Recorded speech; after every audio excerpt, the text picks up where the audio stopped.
Index column म्हणजे काय असतं ते काय काय गरज आहे ते ते आता आपण बघणार आहोत. आता आणि दुसरी एक कंडिशनल कॉलम आहे की काही कंडिशन आपण चेक करून काहीतरी व्हॅल्यू स्पेसिफाय करू शकतो किंवा डिसाईड करू शकतो की हा डेटा कोणत्या कॅटेगरीमध्ये आहे त्या टाईपचं. तर त्यासाठी आपण काय करू शकतो ना की आता इथे इंडेक्स कॉलम आता सपोज आता त्यासाठी एक सेल्स डेटा आपण घेऊया. जिथे एक आपला जो ॲडव्हेंचर वर्कचा जो डेटा आहे तो इथे सेल्स डेटा 2022 ही फाईल घेऊया आणि यात आपण काय करणार आहोत काही इंडेक्स ऍड करणार आहोत आणि त्यानंतर कंडिशनल कॉलम पण आपण ऍड करणार आहे. ओके करायचं आहे.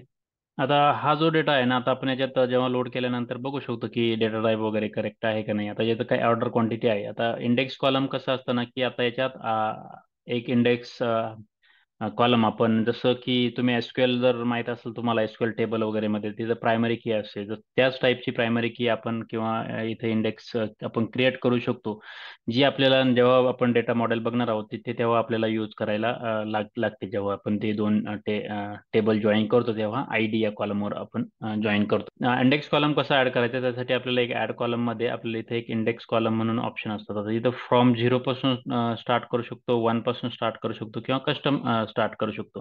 आता कस्टम जर बघितलं तर आपण त्याच्यात इथं स्टार्टिंग इंडेक्स वन असते. आपल्याला वाटलं की दोन दोन इन्क्रीमेंट झाली पाहिजे म्हणजे वन 4 7 असे व्हॅल्यू पाहिजे असेल तर आपण ते करू शकतो. परंतु हे शक्यतो खूप रेअरली यूज होतात. परंतु आपल्याला जर साधी वन पासून स्टार्ट करायची असेल तर फ्रॉम वन आपण अशी इंडेक्स जनरेट करू शकतो. आता इथं बघितलं तर तुम्ही पूर्ण रोडला जेवढे काही रोज असतील आपले त्याला पूर्ण आपली ही इंडेक्स जनरेट झालेली आहे आणि जेवढे काही व्हॅल्यूज असतील तसे ते एकमेक जनरेट होत असतात. ही झाली ऍडेड इंडेक्स. आता याला आपण इकडे मूव्ह करू शकतो असं ओढून पहिल्या याच्यात. तर सोपी पद्धत काय राईट क्लिक करायचं आणि मूव्ह म्हणायचं टू बिगिनिंग असं करायचं. तर असं आपण करू शकतो. ही इंडेक्स जनरेट झालेली आहे. तर सिम्पल आहे. तुम्हाला जशी रिक्वायरमेंट असेल तशी आपण हे करू शकतो. आता सध्या काय झालं नाही की या दोन तीन स्टेप झाले इथे आणि आता मी याला रिनेम पण करू शकतो आणि इथे असं आय डी म्हणू शकतो. तर अशा पद्धतीने हे झालेलं आहे. फक्त तुम्हाला मी दाखवण्यासाठी ही इंडेक्स कॉलम क्रिएट केलाय. आता मी सगळं याला डिलीट करतोय. जर हे जे आहे किंवा मी इथूनच जर हा कॉलम जर डिलीट केला तर काय होईल ना की फक्त इथे हा रिमूव्ह कॉलम जर म्हटलं इथून इंडेक्स कॉलम तर इथं रिमूव्ह कॉलम आलंच आणि रिऑर्डर कॉलम्स ॲडेड इंडेक्स हे ऑलरेडी ह्या स्टेप्स ऑलरेडी आहे इथे. म्हणजे काय होतं ना की ह्या रिडंडंट स्टेप झालेल्या आहेत आणि रिऑर्डर कॉलम्स ही पण रिडंडंट झालेली आहे.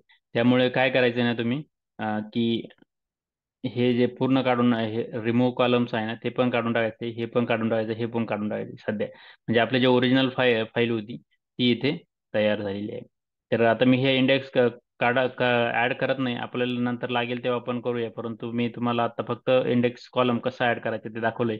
आता आपल्याला अजून एक स्टेप्स करायची तर की कंडिशनल कॉलम कसं ऍड करायचे. आता कंडिशनल कॉलम मध्ये काय आहे ना की आपल्याला असं डिसाईड करायचं की ऑर्डर क्वांटिटी इथं एक असेल तर आपण एक नवीन कॉलम क्रिएट करणार आहे. तिथं म्हणणार आहे की एक असेल तर सिंगल आयटम, एकापेक्षा जास्त असेल तर मल्टिपल आयटम.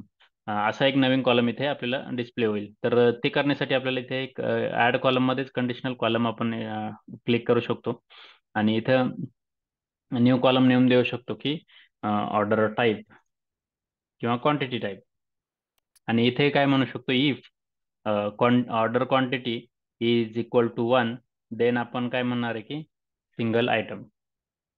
ठीक आहे. आणि एक अजून एक ऍड करायचं आहे आपल्याला else if order quantity is is greater than one जर असेल तर आपण काय म्हणणार आहे मल्टिपल आयटम्स.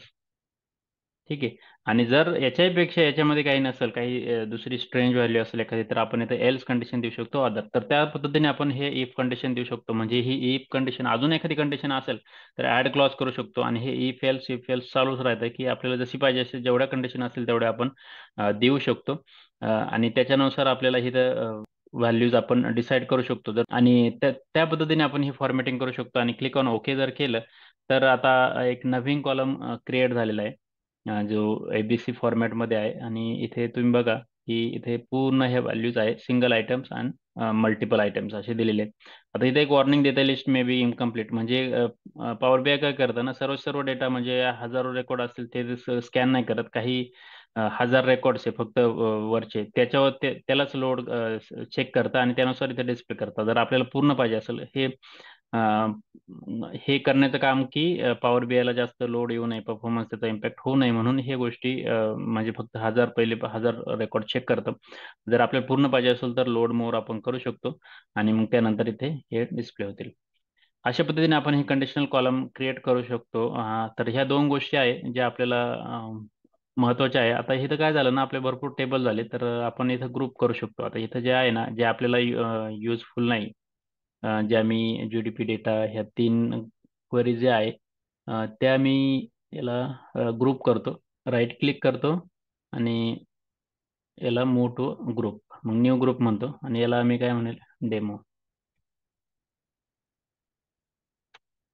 डेमो क्वेरीज आणि मग एक फोल्डर क्रिएट होईल आणि ह्या अदर क्वेरीज आलेल्या आहे. म्हणजे आपल्याला जरा सर्व ज्या ह्या आपण न वापरायच्या क्वेरीज आहे आणि ह्या ज्या आहे त्या वापरतात. इथं ॲडव्हेंचर वर्क सेल्स डेटा आहे, त्याचं नाव चेंज करूया जेणेकरून आपल्याला हे सेल्स डेटा 2022 दिसेल. तर हे झालं आपलं कंडिशनल कॉलम आणि इंडेक्स कॉलम कसे ॲड करायचे. तर इथं आपण क्लोज अँड अप्लाय करायचे, सेव्ह करायचे, हे आपल्याला पुढे लागणार आहेत. आणि तुम्हाला ॲडव्हेंचर वर्क्स डेटाबेस कुठे आहे, हा जो आपण ज्या फाईल्स आपण यूज करतोय त्या गिटहबच्या रिपॉझिटरीमध्ये आहे. त्याची लिंक मी व्हिडिओ डिस्क्रिप्शनमध्ये देत आहे. त्या तुम्ही डाउनलोड करा तुमच्या लोकल सिस्टममध्ये आणि त्यानंतर आपण हे वन बाय वन यूज करा. काही अडचण आल्यास मला कमेंटमध्ये विचारायला विसरू नका.